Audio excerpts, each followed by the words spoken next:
बड़ी खबर आपको बता दें, दिल्ली पुलिस ने स्पेशल सेल की 6 टीमें बनाई हैं। आरोपियों की तलाश में ये टीमें अब छापेमारी करेंगी। तो दिल्ली पुलिस की स्पेशल टीम लखनऊ, मैसूरू, राजस्थान में छापेमारी करेगी। महाराष्ट्र, हरियाणा, कर्नाटक में भी छापेमारी की जाएगी। तो स्पेशल टीम 6 जो है अलग अलग जगहों पर जाकर ये छापेमारी की जाएगी। जानकारी मिल पा रही है कि जिस तरीके से जहां से ये कड़ियां जुड़ती हुई नजर आ रही हैं, क्योंकि स्पेशल सेल की 6 टीमें बनाई गई हैं। दीपक हमारे सहयोगी हमारे साथ जुड़ रहे हैं, डिटेल्स दीजिए दीपक, कहां पर छापेमारी होगी?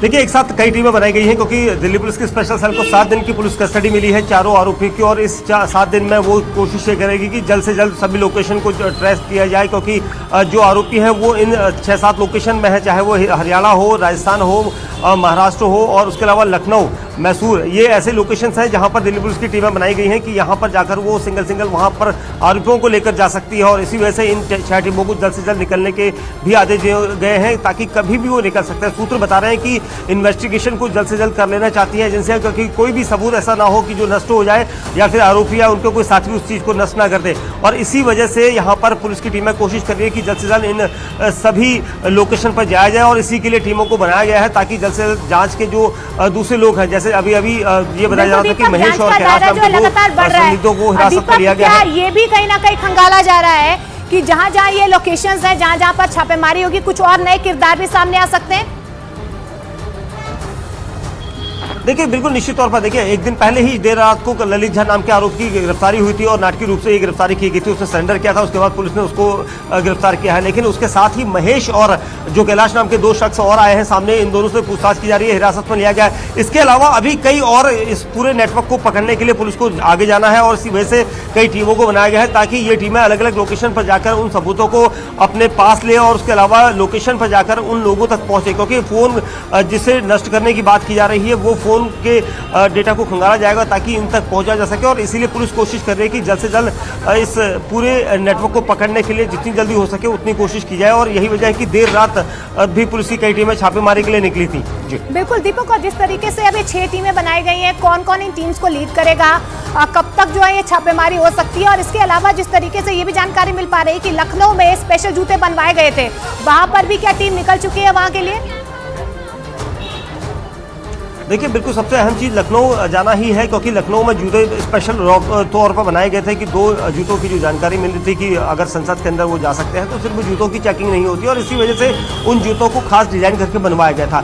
वहाँ पर टीम निकल सकती है, और ये माना जा रहा है कि आज यहाँ लखनऊ के लिए टीम निकल सकती है, और इसी वजह से सागर को लेकर जा सकती है पुलिस। और उसके अलावा जो मनोरंजन डी है उसके भी इलाकों में, ठिकानों में मैसूर जा सकती है, क्योंकि मनोरंजन डी मैसूर का रहने वाला था। उसके अलावा बेंगलुरु से वो पढ़ाई कर रहा था, उस जगह पर लोकेशन पर जा सकती है। उस लोकेशन के अलावा कहां पर कौन कौन लोग इस नेटवर्क से जुड़े हुए हैं उनका खाका तैयार किया जा रहा है ताकि पुलिस जल्द से जल्द उन तक पहुंच सके, क्योंकि और ये सब पूछताछ के बाद ही होगा, एक दूसरे के साथ बैठाकर पूछताछ की जाएगी, तब जाकर इस पूरे नेक्सस का पता चल पाएगा। लेकिन दीपक, जो अहम कड़ियां थी वो जुड़ती हुई यहाँ पर नजर आ रही है। जिस तरीके से ललित झा को मास्टरमाइंड कहा जा रहा है, और ये भी कहा जा रहा है कुछ मोबाइल फोन्स भी उसने नष्ट किए हैं, क्या जानकारी मिल पा रही है? कल जो एक जो चैट सर्कुलर हो रही थी, वो चैट किसके साथ हुई थी? एक वीडियो भी भेजा गया था, क्या ये जानकारी मिल पाई है कि वो वीडियो किसको भेजा गया था?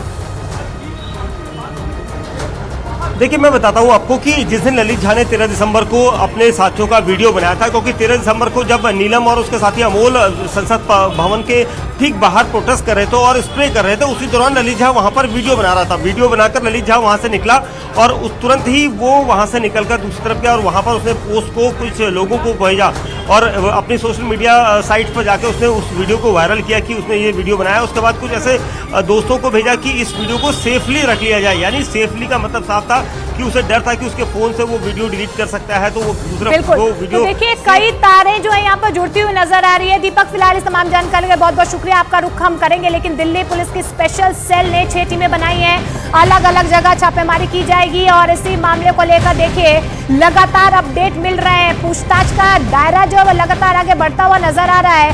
और इस बीच एक और बड़ी खबर आपको बता दें, इसी मामले से जुड़ी एक बड़ी खबर है, बड़ा अपडेट ये सामने आया है कि अब दिल्ली पुलिस की जो स्पेशल सेल है वो 6 टीमें बनाएगी, अलग अलग जगह जो है छापेमारी की जाएगी। और इस बीच जानकारी भी मिल पा रही है कि हरियाणा हो, कर्नाटक हो, मैसूरू हो, वहां पर जाकर छापेमारी की जाएगी। कहां पर कड़ियां हैं, कितनी कड़ियां इन्हें जोड़कर देखा जा रहा है। और ऐसे में लखनऊ, जहां पर वो जूते बनवाए गए थे, वहां पर भी टीम पहुंच सकती है, उस दुकानदार से पूछताछ कर सकती है कि आखिर वो जूते कब बनवाए गए और किस हिसाब से बनाए गए। इसके अलावा ललित झा से भी लगातार पूछताछ हो रही है, क्योंकि यही माना जा रहा है कि ललित झा ही वो मास्टरमाइंड था जिसने इस पूरे मामले को, इस पूरे हमले को अंजाम देने के लिए पूरी प्लॉटिंग और प्लानिंग की थी। और यही ललित झा था एकमात्र सूत्र जिसने इन चारों आरोपियों को एक साथ यहाँ पर गुरुग्राम में बुलाया और उसके बाद प्लानिंग और प्लॉटिंग की थी। लॉजिस्टिक सपोर्ट जिन्होंने किया है महेश, वो भी फिलहाल पुलिस की हिरासत में है, उनसे भी पूछताछ की जा रही है कि कौन कौन से लॉजिस्टिक सपोर्ट्स जो है यहाँ पर ललित को दिए गए,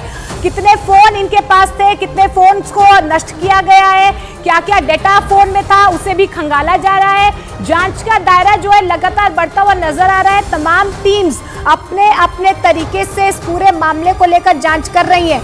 देखिए, कल चारों आरोपियों को पटियाला हाउस कोर्ट में भी पेश किया गया था। 15 दिन की रिमांड मांगी गई थी, लेकिन 7 दिन की रिमांड मिली है। उसके बाद से अब देखिए जांच और सवालों का दायरा और ज्यादा बढ़ जाएगा, क्योंकि लगातार जो ये चारों आरोपी उनकी तरफ से ये कहा जा रहा है कि ध्यान आकर्षित करने के लिए उनकी तरफ से ये काम किया गया था। लेकिन अब जिस तरीके से लगातार यूएपीए की कई धाराएं जो है इन आरोपियों पर लगाई गई हैं, और ये भी दिल्ली पुलिस कह रही है कि इनकार नहीं किया जा सकता कि कोई बड़ी साजिश हो सकती है, उनका मकसद क्या हो सकता है, ये भी जानकारी निकल कर आ रही है। ऐसे में अब ललित झा और क्या कुछ कबूल सकता है, इस पर सबकी निगाहें टिकी हुई हैं। इसके अलावा जिस तरीके से जो टीम्स हैं वो लगातार छापेमारी भी कर रही हैं।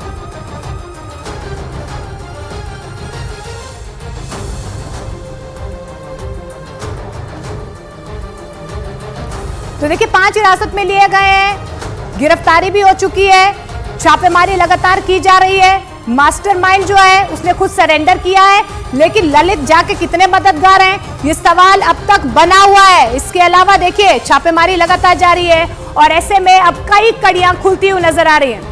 और पुलिस सूत्रों का यह भी दावा है कि घटना से पहले ललित ने चारों के फोन अपने पास रख लिए थे। घटना के बाद जैसे ही पुलिस ने उसकी तलाश शुरू की, वो सभी के फोन लेकर फरार हो गया। शक ये भी है कि चारों आरोपियों के फोन में इस साजिश से जुड़े कई सबूत हो सकते हैं। और पुलिस के मुताबिक यही वजह है कि इस मामले में जांच पूरी होने से पहले कुछ कहना मुश्किल है।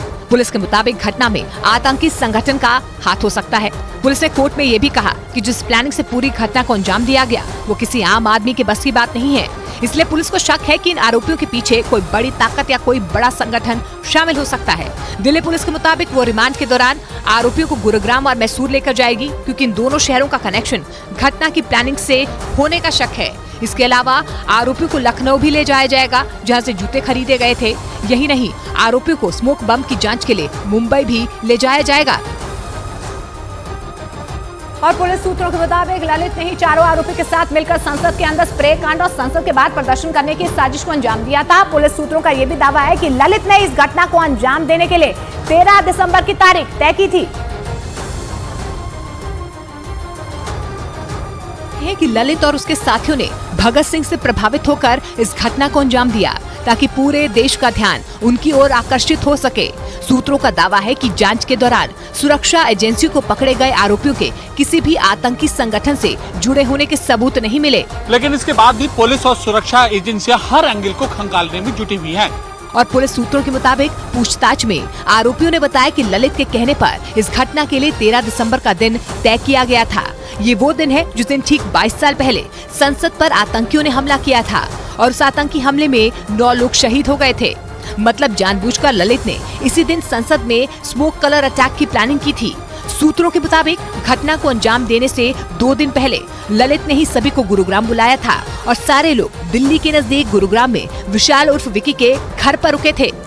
और यूएपीए की सख्त धाराएं लगाकर दिल्ली पुलिस ने चारों आरोपियों के खिलाफ कड़ी कार्रवाई भी कर दी है। सबसे अहम बात यह है कि पुलिस ने कोर्ट में यह भी कहा है कि संसद की सुरक्षा में हुई चूक के पीछे किसी आतंकी संगठन का भी हाथ हो सकता है। और पुलिस के मुताबिक यही वजह है कि इस मामले में जांच पूरी होने से पहले कुछ कहना मुश्किल है। पुलिस के मुताबिक घटना में आतंकी संगठन का हाथ हो सकता है। पुलिस ने कोर्ट में ये भी कहा कि जिस प्लानिंग से पूरी घटना को अंजाम दिया गया वो किसी आम आदमी के बस की बात नहीं है। इसलिए पुलिस को शक है कि इन आरोपियों के पीछे कोई बड़ी ताकत या कोई बड़ा संगठन शामिल हो सकता है। दिल्ली पुलिस के मुताबिक वो रिमांड के दौरान आरोपियों को गुरुग्राम और मैसूर लेकर जाएगी, क्योंकि इन दोनों शहरों का कनेक्शन घटना की प्लानिंग से होने का शक है। इसके अलावा आरोपियों को लखनऊ भी ले जाया जाएगा, जहां से जूते खरीदे गए थे। यही नहीं, आरोपियों को स्मोक बम की जांच के लिए मुंबई भी ले जाया जाएगा। और इसी वजह से संसद की सुरक्षा में भी कई बड़े बदलाव किए गए हैं। ये बदलाव सुरक्षा जांच के तरीके में भी किए गए हैं और संसद की एंट्री के नियमों में भी हुए हैं। संसद की नई इमारत में एंट्री के 6 गेट हैं और उनसे अब एंट्री पहले की तरह नहीं होगी, बल्कि अलग अलग लोगों के लिए एंट्री के अलग अलग गेट तय कर दिए गए हैं। इन्हीं बदलावों की वजह से मेघालय के सीएम कोनार्ड संगमा को पैदल चलकर संसद भवन में जाना पड़ा। संसद के गज द्वार से केवल प्रधानमंत्री की एंट्री होगी। उनके अलावा ये गेट किसी के लिए भी नहीं खोला जाएगा। हंस द्वार का इस्तेमाल केवल लोकसभा स्पीकर के लिए किया जाएगा।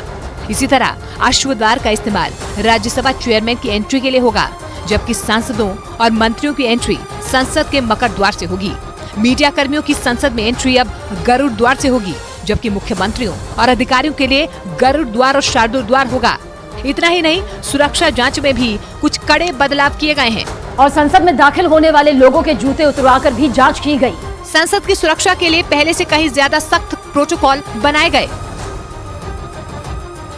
जिनका पालन भी शुरू कर दिया गया है। संसद में विजिटर गैलरी में पहुंचने वाले लोगों पर भी चर्चा हुई है। खुद रक्षा मंत्री राजनाथ सिंह ने संसद में इस पर जवाब दिया और सांसदों से पास जारी करते वक्त सावधान रहने की अपील की। ऐसे व्यक्ति को पास न दिया जाए जो जाकर इस प्रकार की अराजक की स्थिति संसद भवन के अंदर पैदा कर दे। सुरक्षा में हुई चूक की घटना के बाद से ही संसद को ज्यादा सुरक्षित बनाने पर मंथन हो रहा है। इसलिए फैसला लिया गया है कि विजिटर गैलरी के आगे शीशा लगाया जाएगा, ताकि भविष्य में विजिटर गैलरी में बैठा कोई शख्स कूद ना पाए। इसके अलावा एयरपोर्ट की तर्ज पर संसद में बॉडी स्कैनिंग मशीनें लगाई जाएंगी। इसके अलावा संसद में सुरक्षा कर्मियों की गिनती बढ़ाने का फैसला लिया गया है। और संसद की सुरक्षा में हुई चूक के मुद्दे पर सियासत भी तेज हो गई है। विपक्ष के सांसदों ने इस मुद्दे पर संसद में हंगामा किया है, जिसके बाद कुल 15 सांसदों को संसद के शीतकालीन सत्र के लिए सस्पेंड कर दिया गया, जिनमें संसद के दोनों सदनों के सदस्य शामिल हैं। इन 15 सांसदों पर संसद में अनुशासनहीनता का आरोप लगा। हालांकि संसद में हंगामा करने वाले सांसदों की तुलना सरकार ने उन्हीं आरोपियों से की है जो एक दिन पहले विजिटर गैलरी से कूदे थे। जो बाहर से आते कूदे, इनमें अंतर क्या रह गया? जो हमने हालांकि कांग्रेस के निशाने पर बीजेपी के सांसद प्रताप सिम्हा भी हैं, जिनकी सिफारिश पर आरोपियों को संसद में एंट्री मिली थी। कांग्रेस नेताओं ने बेंगलुरु में बीजेपी सांसद के पोस्टरों की चप्पल से पिटाई की है। इतना ही नहीं, तस्वीरों में प्रताप सिम्हा के हाथ में आतंकियों की तरह बंदूक तक दिखाई गई। और दिल्ली पुलिस के सूत्रों का यह बड़ा दावा है कि संसद में स्मोक कलर अटैक का मास्टरमाइंड और साजिश का छठा आरोपी कोलकाता का रहने वाला ललित झा है, जिसने इस घटना के करीब 30 घंटे के बाद सरेंडर कर दिया। उसके इशारे पर संसद के अंदर अंजाम दी गई इस घटना ने पूरे देश को ही झकझोर कर रख दिया। संसद के अंदर आरोपी सागर और मनोरंजन ने न सिर्फ घुसपैठ की, बल्कि दोनों दर्शक दीर्घा से लोकसभा की कार्यवाही के दौरान कूद गए। जब उन्हें पकड़ने की कोशिश की गई तो उन्होंने वहां कलर स्प्रे कर दहशत फैला दी। इस घटना के बाद लोकसभा के अंदर मौजूद तमाम सांसद बुरी तरह से घबरा गए, क्योंकि कलर स्प्रे करने के बाद पूरे हॉल में पीले रंग का धुआं छा गया। हालांकि बाद में किसी तरह दोनों आरोपियों को सांसदों ने पकड़ लिया और उनकी पिटाई भी कर दी। दिल्ली पुलिस के सूत्रों के मुताबिक संसद की सुरक्षा में सेंध लगाने की साजिश रचने वाला, या ये कहें कि इस पूरी साजिश का मास्टरमाइंड ललित झा है। पुलिस के सूत्रों का ये भी दावा है कि संसद के अंदर और बाहर प्रदर्शन करने वाले चारों आरोपी उसी के संपर्क में थे। और पुलिस सूत्रों का यह बड़ा दावा है कि घटना से पहले ललित ने चारों के फोन अपने पास रख लिए थे। घटना के बाद जैसे ही पुलिस ने उसकी तलाश शुरू की, वो सभी के फोन लेकर फरार हो गया। शक ये भी है कि चारों आरोपियों के फोन में इस साजिश से जुड़े कई सबूत हो सकते हैं। और इसीलिए प्लानिंग के तहत आरोपी ललित इस घटना के बाद सभी के मोबाइल फोन लेकर फरार हो गया था। शक है कि उसने मोबाइल फोन में मौजूद इस साजिश से जुड़े सबूतों को मिटा दिया। हालांकि दिल्ली पुलिस की टीम इस घटना की पूरी साजिश से पर्दा उठाने में जुटी है। इसके लिए संसद की सुरक्षा में सेंध लगाने वाले चारों आरोपियों से पूछताछ की जा रही है। सूत्र बताते हैं कि पूछताछ में चारों आरोपियों ने बेरोजगारी, किसानों की समस्या और मणिपुर की समस्या पर सरकार का ध्यान दिलाने के मकसद से इस घटना को अंजाम देने का दावा किया। हालांकि सुरक्षा एजेंसियों को इनकी बातों पर यकीन नहीं है। क्योंकि शक ये है कि इस घटना के पीछे कोई बड़ा मकसद हो सकता है। इसका पता लगाने के लिए आरोपियों के मोबाइल फोन की जांच जरूरी है। दिल्ली पुलिस के मुताबिक कोलकाता का रहने वाला ललित पेशे से एक टीचर है और पुलिस सूत्रों के मुताबिक ललित ने ही चारों आरोपियों के साथ मिलकर संसद के अंदर स्प्रे कांड और संसद के बाद प्रदर्शन करने की साजिश को अंजाम दिया। पुलिस सूत्रों का दावा है कि ललित ने ही इस घटना को अंजाम देने के लिए 13 दिसंबर की तारीख तय की थी। और सूत्र बताते हैं कि ललित और उसके साथियों ने भगत सिंह से प्रभावित होकर इस घटना को अंजाम दिया ताकि पूरे देश का ध्यान उनकी ओर आकर्षित हो सके। सूत्रों का दावा है कि जांच के दौरान सुरक्षा एजेंसियों को पकड़े गए आरोपियों के किसी भी आतंकी संगठन से जुड़े होने के सबूत नहीं मिले, लेकिन इसके बाद भी पुलिस और सुरक्षा एजेंसियां हर एंगल को खंगालने में जुटी हुई हैं।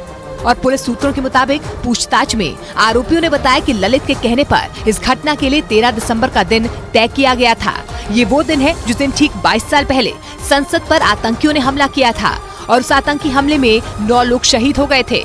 मतलब जानबूझकर ललित ने इसी दिन संसद में स्मोक कलर अटैक की प्लानिंग की थी। सूत्रों के मुताबिक घटना को अंजाम देने से 2 दिन पहले ललित ने ही सभी को गुरुग्राम बुलाया था और सारे लोग दिल्ली के नजदीक गुरुग्राम में विशाल उर्फ विकी के घर पर रुके थे।